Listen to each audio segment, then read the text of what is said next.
మనం ఇప్పుడు చెప్పుకోబోయే కథ అలీబాబా 40 దొంగలు. ఒక ఊరిలో ఒక అమ్మ ఇద్దరు కొడుకులతో నివసిస్తూ ఉంది. పెద్ద కొడుకు పేరు కోటీశ్వరరావు. చిన్నవాడు పేదవాడు కావడంతో తెగ అమాయకుడు అవటంతో చిన్న కొడుకుతోటి అమ్మ నివసిస్తూ ఉంది. ఒకరోజు అమ్మ నువ్వు బాధపడకమ్మా, నేను బాధపడితే చూడలేను. బాధపడతామని నేను నీకోసం ఏదైనా చేస్తానమ్మా, ఏదైనా పని చెప్పమంటే అమ్మ అలాగే నాయన, అడవికి వెళ్ళి కట్టెలు తీసుకొనిరా, వంట చేస్తాను అనేసరికి కొడుకు బయలుదేరాడు. నిదానంగా వెళ్తూ ఉన్నాడు. అమ్మ చూస్తూ పాపం ఈ పిచ్చివాడు ఎలా బతుకుతాడు అనుకుంటూ ఉంది. వెంటనే అడవికి వెళ్ళాడు.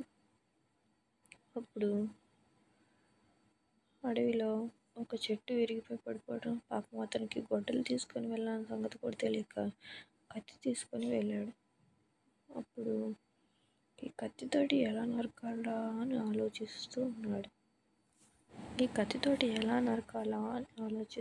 ఉన్నాడు.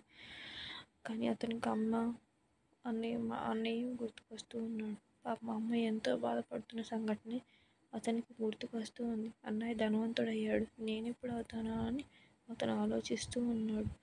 అతను పాపం అడవికి వెళ్ళి కట్టెలు కొడుతున్నాడు అన్నమాటే కానీ పాపం అతనికి వాళ్ళ అమ్మ అతని పేదరికమే గుర్తొస్తుంది. అప్పుడు ఇంటి దగ్గర ఉన్న అమ్మ పాపం వీడిని అడవికి పంపించాం, కట్టెలు ఎలా తీసుకొస్తాడో ఏమో ఏంటో, ఏం చేస్తున్నాడు. కత్తి అక్కడ పడేసి నిదానంగా అటు ఇటు తిరుగుతూ ఉన్నాడు.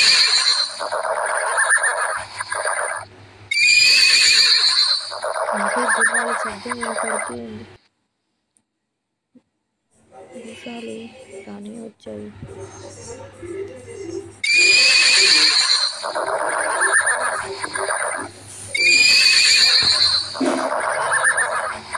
ఆ గుర్రాల మీద దొంగలు ఒక గుహ వైపుగా వెళ్తూ ఉన్నారు. ఆ గుహ చూడటానికి ఇలా కనపడుతూ ఉంది. కానీ ఆ గుహ లోపల ఏదో ఉంది అనుకుంటున్నారు. గుహ లోపలికి వెళ్తే ఇలా కనపడుతుంది. ఇంకొంచెం ముందుకెళ్తే బంగారాలు, వజ్రాలు, నగలు, డబ్బు ఎన్నో ఉన్నాయి ఆ గుహలో. వాటిని గమనిస్తూ ఉన్నాడు అతను గమనిస్తూ ఉండగా బయట నుంచి చూస్తూ మాత్రం ఒక చిన్న బంగారం బిందెలో ఉన్న బంగారం మాత్రమే కనపడుతూ ఉంది. ఇంత బంగారం వీళ్ళకి ఎక్కడి నుంచి వచ్చిందా అని ఆలోచిస్తూ ఉన్నాడు.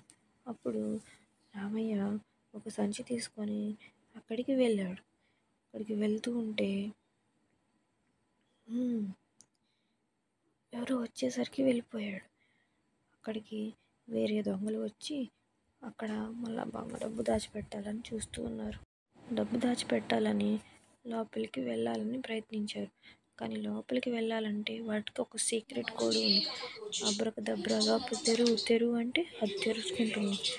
మళ్ళా కొంచెం సేపు అయిన తర్వాత దాని అంతటా అదే మూసుకుంటుంది. ఈ దొంగలు లోపలికి వెళ్ళి బయటికి వెళ్ళిపోయినాక రామయ్య బస్తా నిండా బంగారం తీసుకొని ఇంటికి వెళ్తూ ఉన్నాడు. ఇంటికి వెళ్తూ ఉండగా అప్పుడు అమ్మ కొడుకేదో తెస్తున్నాడని చూస్తూ ఉంది. చూస్తూ ఉండగా అమ్మ నేను నీకోసం ఏం తెచ్చానో చూడు చూడు అంటూ అరుస్తూ ఉన్నాడు కొడుకు. అప్పుడు ఇద్దరు కూర్చొని బంగారం ఉప్పదీసి చూశారు. నాయనా, ఇంత బంగారం నీకు ఎక్కడిది? ఇక్కడ ఎవరైనా చూస్తారేమో, మనం ఇంట్లోకి వెళ్దాం పదా అంటూ ఇంట్లోకి వెళ్ళారు. ఇంట్లోకి వెళ్ళగా నాయనా, ఇంత బంగారం నీకు ఎక్కడిది నాయనా, ఎవరు తెచ్చారు అంటే అమ్మ అడవిలో కొంతమంది దొంగలు దోచుకున్న సొమ్మంతా ఒక గుహలో దాచిపెట్టారు. నేను దాన్ని చూసి నేను నీకోసం తెచ్చానమ్మా, ఇదంతా దొంగల సొమ్ము, నీకు కావాల్సినంత ఉంచుకొని మనం కొంతమందికి పంచి పెడదాం, సరే దీన్ని కొలవాలి అంటూ అమ్మ పెద్ద కొడుకు దగ్గరకు వచ్చి మానికను అడుగుతుంది. మానిక అడగగా అప్పుడు కొడుకు ఇదిగో అమ్మ మానిక తీసుకో అంటూ అటు తిరిగి ఉన్న అమ్మ దగ్గరికి అడిగాడు. అమ్మ మానిక ఎందుకు అడిగిందా అని ఒకటే ఆలోచనలో పడిపోయాడు పెద్ద కొడుకు. దీన్ని ఎలాగైనా మనం కనిపెట్టాలి అంటూ లోపల చింతపండు బంగారాన్ని అంటించాడు. ఆ సంగతి గమనించుకోలేదు అమ్మ. దాన్ని తీసుకొని ఈ డబ్బుని ఈ బంగారాన్ని మనం ఎలాగైనా లెక్క పెట్టాలి, ఎంత ఉందో తెలుసుకోవాలి అంటూ లోపలికి తీసుకొని వెళ్ళింది. లోపలికి తీసుకొని వెళ్ళి కొడుకు, అమ్మ ఆ బంగారం ఎంత ఉందో లెక్క పెట్టారు. అప్పుడు చాలా బంగారం వచ్చింది. మనం కొంత ఉంచుకొని ఎంతోమంది పిల్లలు అనాథలుగా ఉన్నారు కదా! వాళ్ళకి మనం సహాయం చేద్దాం నాయనా అంటూ ఉన్నారు. మళ్ళా తిరిగి ఆ మానికను పెద్ద కొడుకు దగ్గరికి తీసుకొని వస్తూ ఉంది. అరే! అమ్మ ఏంటి ఇంతసేపు అయినాక వచ్చింది? ఏం చేశారు ఈ మానికతోటి అనుకుంటూ ఉన్నాడు కొడుకు. లోపల చూస్తే చింతపండుకి బంగారం అంటుకొని ఉంది. ఒక బంగారు నాణెం అంటుకొని ఉంది. అది చూసిన పెద్ద కొడుకు ఎంత బంగారం ఉంటే వీళ్ళు మానికతో కొలుస్తున్నారు. ఈ బంగారం ఎక్కడి నుంచి వచ్చిందో నేను అర్జెంటుగా తెలుసుకోవాలి. దీన్ని ఎలాగైనా తెలుసుకొని ఈ సంపద నాకు కావాలి అంటూ గబగబా లోపలికి వెళ్ళాడు. లోపల అమ్మ ఇతను కొడుకు కూర్చొని ఉండి మీకు ఈ బంగారం ఎక్కడి నుంచి వచ్చిందో నాకు చెప్పండి. లేదంటే నేను పోలీసులకు చెప్తాను అని అనగా అప్పుడు లేదా మీరు చెప్తారా లేదా అని అనగా అప్పుడు చిన్నోడు అన్నయ్య అంత పని మాత్రం చేయకు. దూరంగా ఒక అడవిలో ఒక గుహ ఉంది. ఆ గుహలో ఈ బంగారం ఉందన్నయ్య అని చెప్పేసరికి పెద్ద కొడుకు కూడా పెద్ద బ్యాగ్ తీసుకొని గుహ వైపుగా వెళ్తూ ఉన్నాడు. అరే ఎంత బంగారం ఉంది, ఎంత బంగారం ఉన్నా సరే నేను ఈ బ్యాగ్ నిండా తీసుకొని రావాలి అంటూ లోపలికి వెళ్తూ ఉన్నాడు. వెళ్ళగా అతనికి లోపలికి వెళ్ళగానే కొంచెం బంగారం అయితే కనపడింది. ఇంకా లోపలికి వెళ్తే ఎక్కువే ఉంటుంది.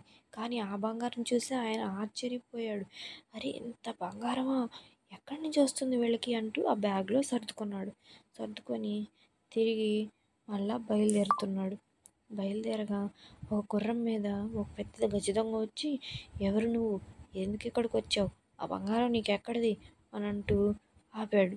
అయ్యో అయ్యో అయ్యో అతను చూడనే చూశాడనుకొని అతను భయపడుతూ ఉన్నాడు.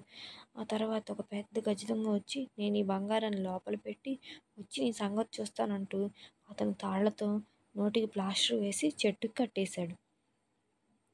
పాపం అతను భయపడుతూనే ఉన్నాడు. ఇది గమనించిన చిన్నోడు అన్నయ్యని ఎలాగైనా విడిపించుకోవాలి. అన్నయ్య నేను ఒక తల్లి బిడ్డలం, మాదంతా ఒకటే రక్తం, ఎలాగైనా విడిపించుకోవాలి అని అంటూ ముందుకు సాగాడు. విడిపించి తీసుకొని అమ్మ దగ్గరికి తీసుకొని వచ్చాడు.